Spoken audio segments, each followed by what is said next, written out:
Hello again. I'm feeling a little bit naughty today. So, another disclaimer. You don't have to watch this video. And if you're family or you really love me and you just don't want to know, please click away because you don't have to know. It's fine. But I'm reading another piece from my not-so-secret blog, Confessions of a Merry Widow.wordpress.com. And I guess I'm maybe just a little old-fashioned. But my new favorite thing is sleeping naked. I never used to do it, and I mean never. 20 years of marriage, it just wasn't something I was comfortable with.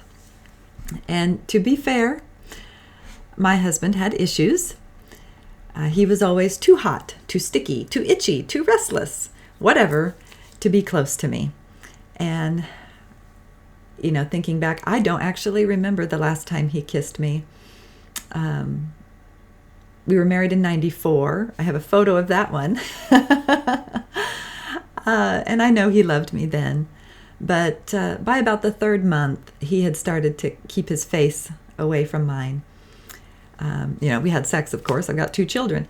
But always, his face was turned away.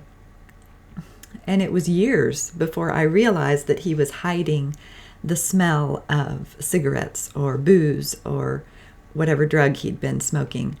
And by then, it was too late to change what I saw in the mirror. And in my mind, I was obviously too ugly up close to look at. So, I used to think after he was gone, I'd really love to be kissed again someday. I remember liking it and the intimacy, the trust that comes from sharing a breath with someone. And I've been lucky to experience that again. I'm just greedy enough to wish it would go on. Anyway, in 2003, he stopped sleeping in the bed. The couch? Yes. The floor? Yes. The closet? You bet. Anywhere but next to me. I was pregnant with our second child, and we had just found out that it was a boy, and he hated it. He didn't want any competition, and he didn't want any boys, and so that made me disgusting. I tried to love him sometimes after that, but he really didn't want me anymore. He was pretty nice about it, gentle, really, but very decided. So, that's one of the life goals I have, to love a man and to be loved.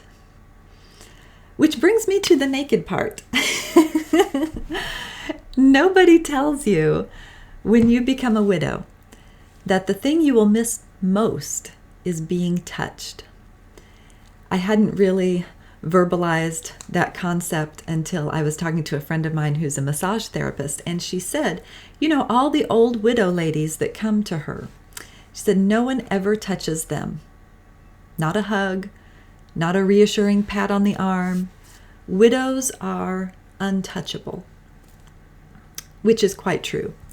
Even though, David had given up touching me in any meaningful way, there were still the occasional brushes in the kitchen or the closeness you have in a car. And I had the mental picture that we were together. So maybe someday he would hold me with some kind of fondness again. But once he was gone, so was my illusion. And as much as I love my children's hugs, it's not the same as the knowing touch of the person who holds your heart. I sleep naked so I can feel the sheets. They are cool against my skin. There's no bunching fabric or tight elastic or irritating straps that are binding me together. All of my skin is beautiful for a moment. And on the bad nights, here's how I sleep. I have a pillow for my head and one for my knees to keep my hip from getting out of place. I have another pillow beside my head so I can pretend that someone else's head lies there. And I have a fourth pillow that I press against my back because that's almost like a body is there for me to snuggle up against. And on the cold nights, I have one of those warm packs you can put in the microwave, and I can lay it across my side. So it's almost like an arm is there protecting me. Because otherwise,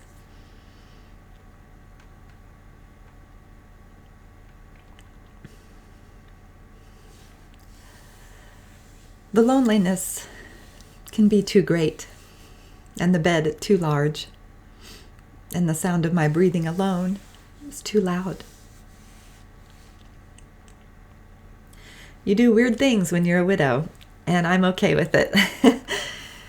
I lived with an illusion for 2 decades, so the kind I choose to live with now are far less threatening, and I hope they'll be exchanged for the real thing someday.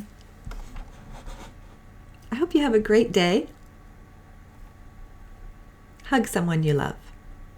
For me.